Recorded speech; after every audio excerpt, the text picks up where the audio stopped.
अब तक आपने देखा, गोकुल में किया एक गज ने आक्रमण, उधर कंस ने किया अनलासुर का आह्वान और रचा एक नया षड्यंत्र। जो अग्नि से बचेगा वो गज से मारा जाएगा, और जो गज से बचेगा उसे अग्नि भस्म कर देगी। दाऊ और गज का हुआ आमना सामना। मैं तुम्हें ही खोज रहा था, अब तुम नहीं बचोगे गज। गज ने दाऊ को किया चोटिल।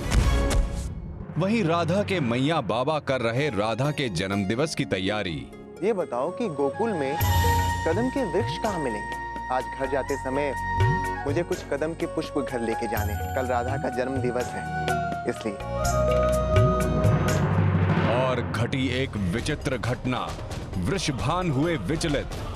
आश्चर्य है, इतने सारे कदम के वृक्षों में एक पर भी पुष्प नहीं है। क्या हुआ? कोई समस्या है क्या? गोकुल में इतने सारे कदम के वृक्ष हैं, पर उनमें से एक पर भी पुष्प नहीं थे।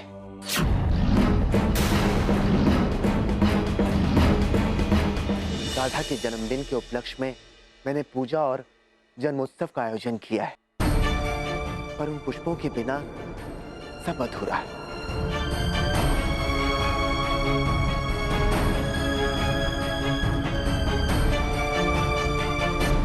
गोकुल में हमारी सर्वप्रथम भेंट मुझे आज भी स्मरण है राधे।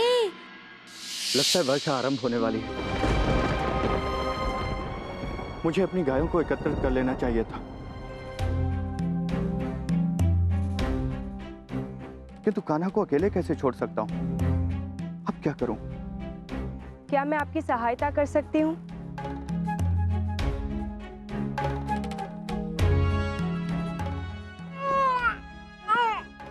आपका लल्ला कितना प्यारा है। क्या आप कुछ समय के लिए मुझे इसे खेलने देंगे? किंतु आप कौन हैं?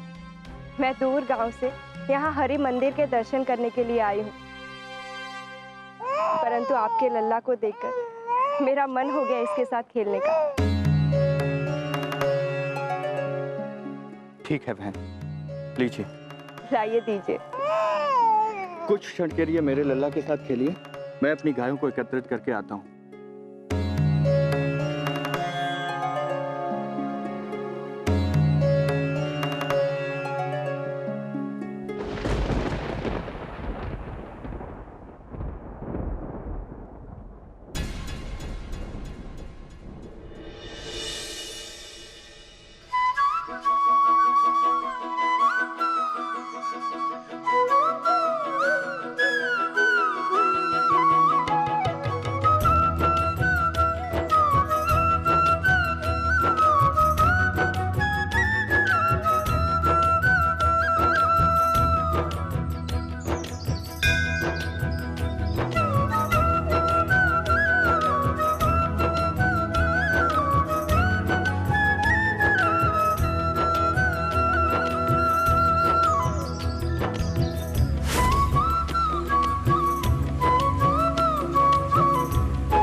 देख रहे हैं नारद मुनि,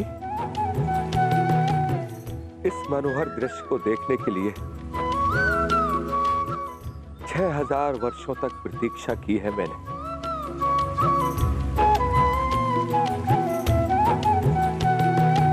कान्हा, सिर्फ याद ही करते रहोगे या फिर राधा के जन्म दिवस पर कुछ सोचा भी है? मेरी राधे के साथ हर एक दिन महत्वपूर्ण और खास है दाऊ। लगता है कि इस बार मैं अपनी पुत्री को कदम के पुष्प नहीं दे पाऊंगा। दुखी मत हो मित्र, मैं तुम्हारे मन की दशा को समझ सकता हूँ। इतना दुखी होने की आवश्यकता नहीं है। मित्र, मेरे लिए मेरी पुत्री की प्रसन्नता सबसे अधिक महत्वपूर्ण है। हम दोनों अपनी पुत्री से बहुत अधिक प्रेम करते हैं। हमारी राधा हमारे जीवन में अनेकों प्रार्थना और प्रतीक्षा करने के बाद आई थी। बरसाना गांव के वासी ही ये सत्य जानते हैं। मित्र, तुम मुझे मित्र समझते हो ना? सब कुछ बताओ, तुम्हारे मन में क्या है?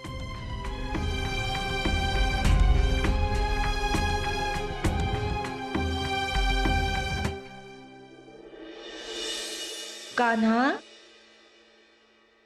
विवाह के पश्चात सारे सुख होते हुए भी एक दुख था हमें। कई वर्षों तक हमें संतान की प्राप्ति नहीं हुई।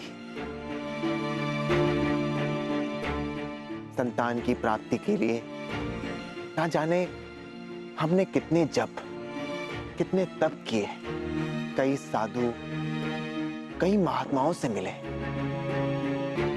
फिर एक बार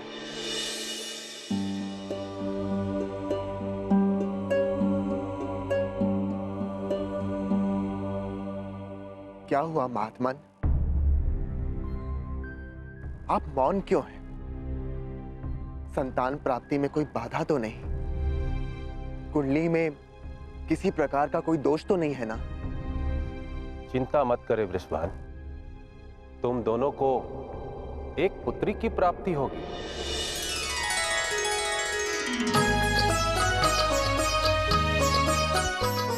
आप धन्य हैं महात्मा।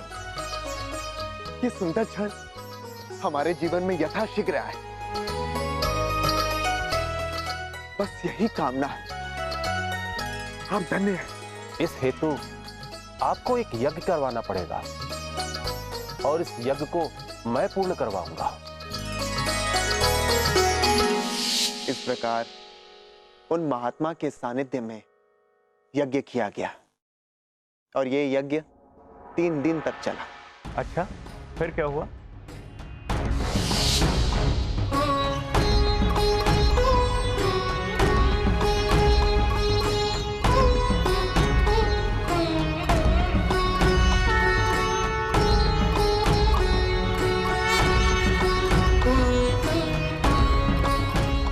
अब हम इस अनुष्ठान के सबसे महत्वपूर्ण चरण पर पहुंच चुके हैं। अब आपको उस स्थान पर भूमि पूजन करनी होगी। आइए।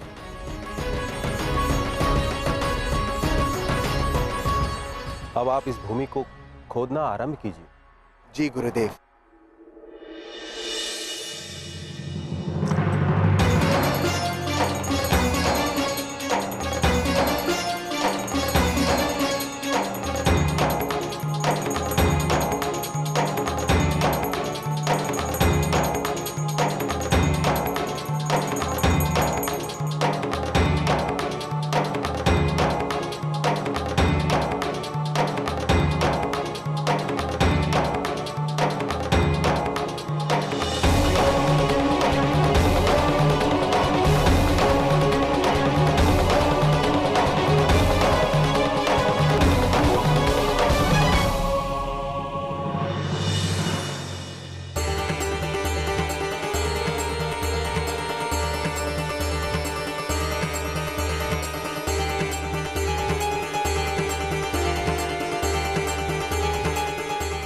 प्रभु ने आपकी प्रार्थना सुन ली, इसलिए वरदान स्वरूप आपको यह कन्या प्राप्त हुई है।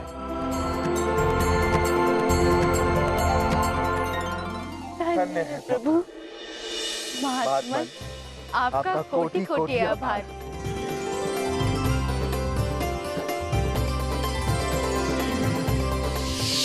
इस प्रकार भाद्रपद माँ की शुक्ल अष्टमी में प्रभु ने हमें राधा वरदान के रूप में प्रदान की थी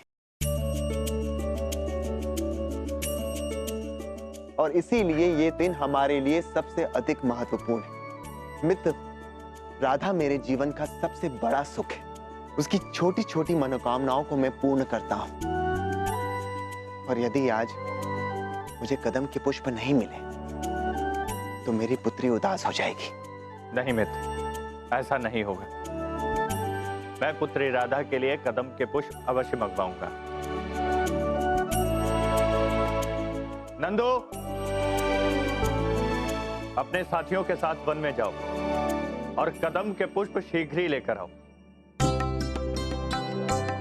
चलो मित्र, अब हम सब लोग चलकर पुत्री राधा को जन्मदिन की शुभकामनाएं देकर आते हैं। हाँ हाँ, अब तो हमारी लाडली जागने ही वाली होगी।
बाबा कहाँ गए? बाबा, बाबा, बाबा।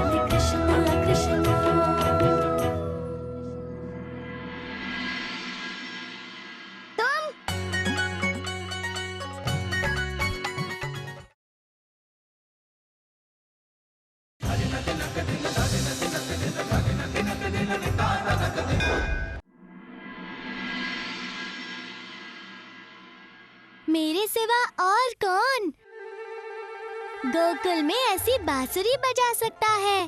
किंतु मेरी मैया और बाबा कहाँ है? वो शीघ्र ही आ जाएंगे। वैसे मैं यहाँ तुम्हें जन्मदिन की शुभकामनाएं देने आया था।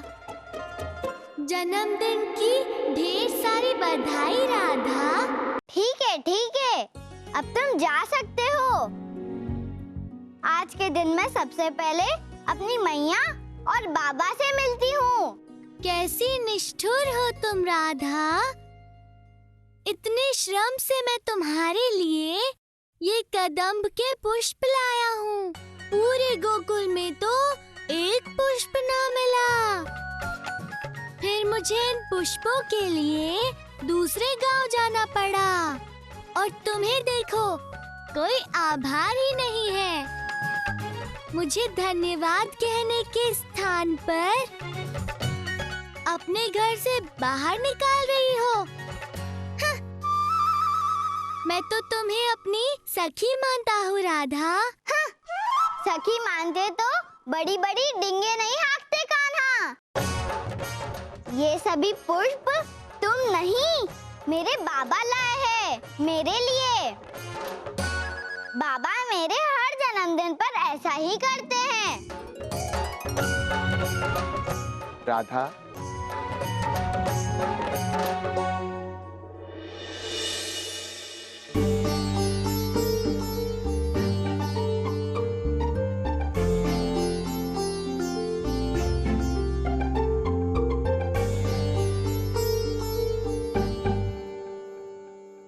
अरे ये क्या?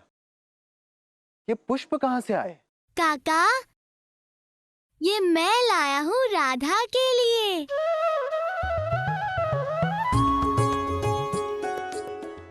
इसका जन्मदिन है ना।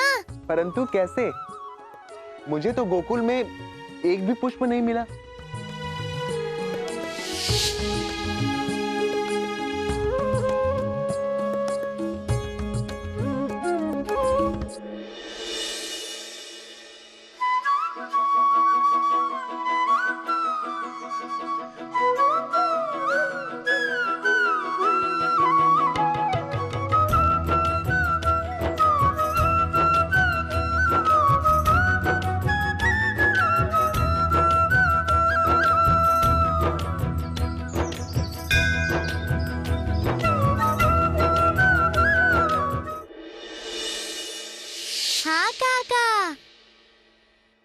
वन में मुझे भी पुष्प नहीं मिले थे। हाट में एक व्यक्ति कदम्ब के पुष्प बेच रहा था, उसी से खरीदे हैं मैंने।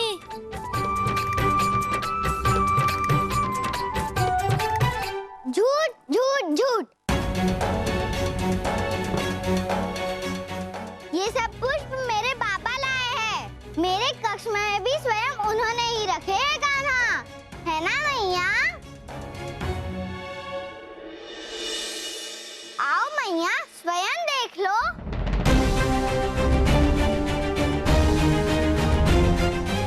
देखो देखो।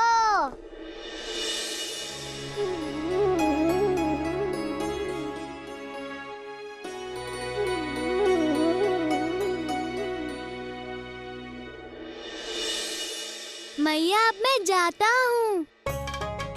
दाऊ मेरी प्रतीक्षा कर रहे होंगे। ऐसे भी यहाँ मेरी मित्रता का अपमान ही हो रहा है।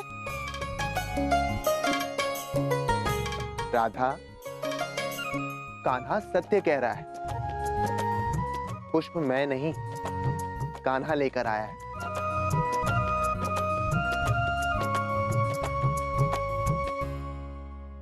और इसके लिए तुम्हें कान्हा को धन्यवाद कहना चाहिए।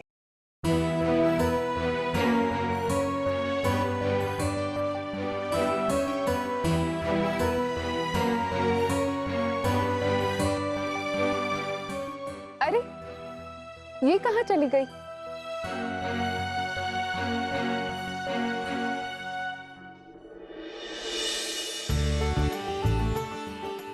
मैंने सोचा कि चलो छोड़ो, बाकी हिसाब बाद में करेंगे। आज तुम सबसे पहले मुझे जन्मदिन की बधाई देने आए हो। बिना माखन खिलाए जाने नहीं दूंगी।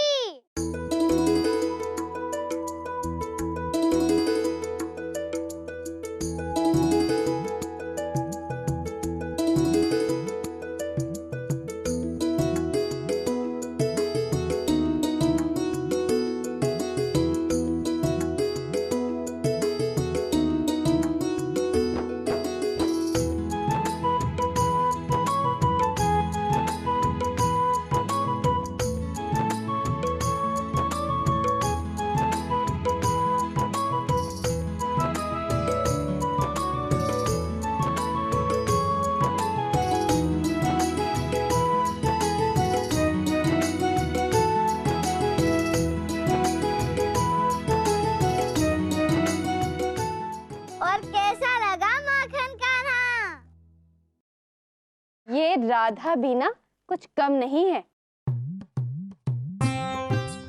ये स्वयं कान्हा को सताती रहती है और फिर कान्हा का ही नाम लगा देती है। कहती है सारी चंचलता ये कान्हा करता है और करती ये है। किंतु कुछ भी कह लो बहन, इन दोनों की मित्रता बिल्कुल बराबर है। चंचलता में कोई कम नहीं है, ना कान्हा कम है ना राधा। ठीक है राधा, आज तुम्हारा जन्मदिन है ना, तो आज तुम्हें क्षमा कर देता हूँ। वैसे भी मुझे ठिठोली करने के सिवा भी कई कार्य करने हैं। दाऊ घर पर अकेले हैं, मैं चला।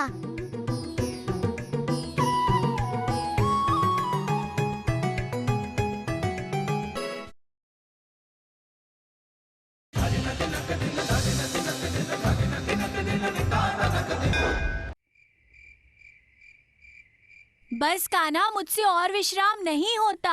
भूल गए मैया ने क्या कहा था? आप कहीं नहीं जाओगे? मेरा मन नहीं लगता बैठे बैठे। कान्हा,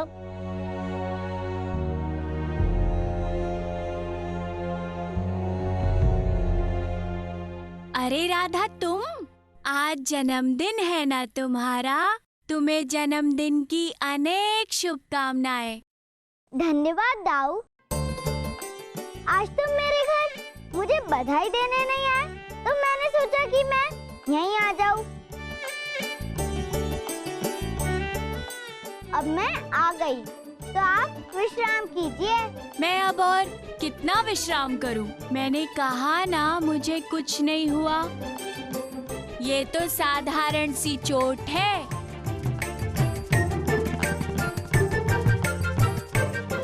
अरे आप दोनों, स्वागत है आपका।